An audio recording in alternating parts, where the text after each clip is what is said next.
In the meeting that we had, we were discussing the website. Basically, we're redesigning the future.com. That meeting was a tough one. Felt like people didn't want to be there. I feel like we waste a lot of time in these meetings. I'm not gonna lie, it was long, and does it have to be that long? I don't know. Is this all recorded? And that's how our first meeting went. We're off to a great start. Welcome to Design from Scratch. Okay, let me back up and explain how we got here. In the event you don't know who or what the future is, we're a group of creative professionals on a mission to teach anyone willing to listen the value of design. More specifically, how to bridge that vast gap between design and business. And yes, that means how to charge more money to design logos, but it's bigger than that. The future is about changing the way we learn. Our goal is to teach 1 billion people, and it all hinges on how many likes this video gets. Just kidding. This is the first episode in a mini-series documenting the rebuild of our website. And it just so happens to be sponsored by Webflow. We'll talk more about that later, but for those of you who can't wait, check out the link in the description below. Now, rebuilding a website might not sound like a big deal, but it's a big decision for us. Our website is the cornerstone of our business, and it's the only reason we all stay gainfully employed. So there's kind of a lot at stake. You might be asking yourself, why share this? Well, this is a teachable moment, and we like to teach. Okay, so now that you're all caught up, let's get back to the story. Basically, we're redesigning the future.com. Have you been to our website? It sucks. We're stuck with this clunky old thing, but now we need something better, far better, something that works. If the design, the strategy, the thinking behind the website overhaul is done the right way, it should impact our business. I mean, we should see more conversions. If we do it wrong, obviously it's like our business drops off. It's just like, whew. Business fails. No pressure, Ben, no pressure. Let me introduce you to the characters in our little story. This is Chris. You probably recognize him from several dozen other videos. He's our beloved founder, CEO, and the visionary leading the way for the future. He can be an intense guy. The problem with the site isn't so much that it's broken. It's just when I, the owner of it, try to look for things that I can't find it myself, I'm about to jump out the window. And he holds very strong opinions about what the new website should be. Internally, the goal is to make him happy. Over here is Matthew, head of all the content on our channels. Matthew is the most organized and efficient person I know, and he's our objective consultant for the website. I can ask questions that maybe no one has thought of or people have overlooked because they're so close to looking at the details, where me, because I'm detached, I can look at it from a whole. It's like, well, is this accomplishing what our users want? That bearded guy right there, that's Ben, the mastermind behind all marketing efforts in our company, and the most web savvy of anyone here. He also holds strong opinions about what the website should be, and most of the time, they're the opposite of what Chris thinks. Sales pages are not necessary now part of the homepage. Right, Ben? Like, yeah, you look at Yeah, I'm like, everyone's like, Ben. You're the only guy who's gonna fight me on this. This is the one and only Jamie Van Wart. Funny story, once upon a time, Jamie used to be staff here at The Future, and now she's back as a freelancer to help us design the whole site. We haven't worked together in a while, so I hope it's not awkward. I think initially I was like, oh my God, I have to go back there. It's gonna be weird, but it's not. Like, we talk about Game of Thrones every week. Say that the desk is Game of Thrones and the writers are just like, Yeah. all right. And rounding out the team, we've got Sang. Sang is our in-house art director. He works with Ben to design a lot of the marketing and web-based visual design, and he will be developing the new site in Webflow.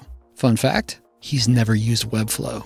It's my first time going in, and if it doesn't turn out well, it's on me. And if I'm lost on how to solve it, I gotta figure out, I gotta check all the stuff that I could find to fix it. That's kind of big pressure, I guess. Not really. Oh, that handsome devil right there? That's me. What's up? I will be your Sherpa through this trip, and as it were, I am also the person responsible for the launch of the new site. Yeah, the whole thing. So it's my fault if the website turns out really great and everyone's super happy with it and Chris is like, ah. And it's also my fault if the opposite happens and it fails miserably. Does that sound about right? That sounds right. He's the man. Yeah. Or that, yeah. Remember those stakes I mentioned earlier? Now I feel a little pressure, just a little. It's time for a change. So here's our plan. We're going to nuke the WordPress site and rebuild it from the ground up in Webflow. Also, we're gonna learn Webflow.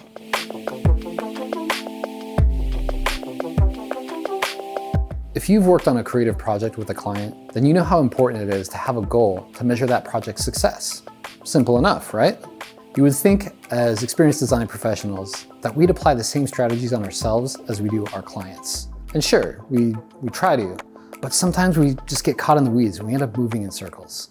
We were an hour into the meeting and I was chuckling, I was laughing to myself. I was like, guys, I feel like this is exactly what it was before Ben changed the current WordPress to sell products. I feel like you wrote and designed this page already, Chris. Then people changed it. That's what I'm So I'm consistent. That's what I know. That's the reason why we're in kind of a weird conundrum or always have these weird meetings is that Ben is trying to make the company money, where Chris is trying to tell the story of like why we're doing what we're doing. Those two things have always collided in terms of goals for the site or goals for any effort across the company. But the thing is, they're both very important. If we're not making money, we just don't exist. There's no building, there's no employees, there's no nothing, there's no future. But without the story, why would anyone buy anything from us? Because people don't buy what you do, they buy why you do it. If we don't tell people why we do it, then it's going to be about the price. It's going to be about something else.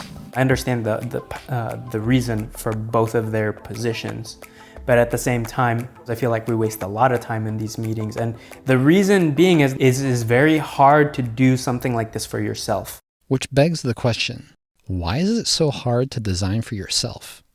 When you're working with a client, you are somewhat divorced from that project and that company. They're bringing on an outside expert, and they're doing that for a reason because they've probably tried to do it on their own and just can't get the results they're looking for. They had a lot of meetings like we did. Yeah, basically.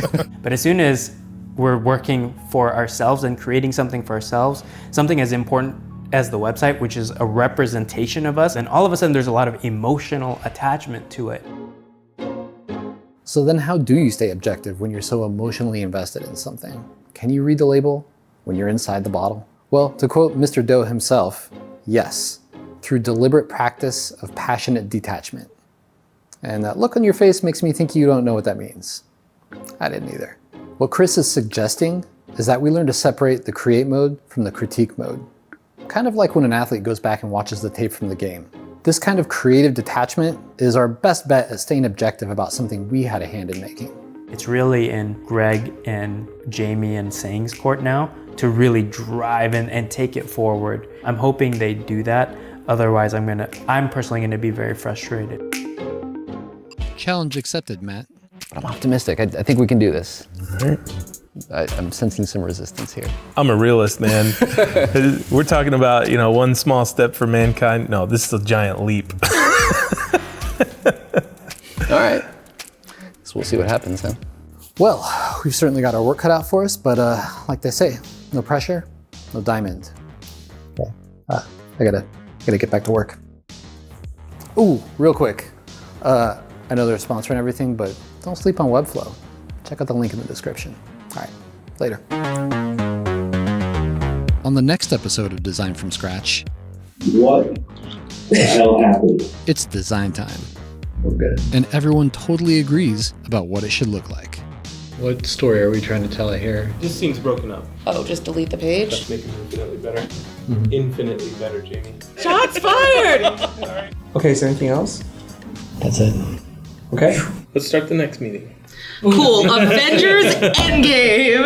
I haven't seen it yet. All right. Okay, never mind. Go tomorrow. Go Go tomorrow. We're done. We're gonna take a break.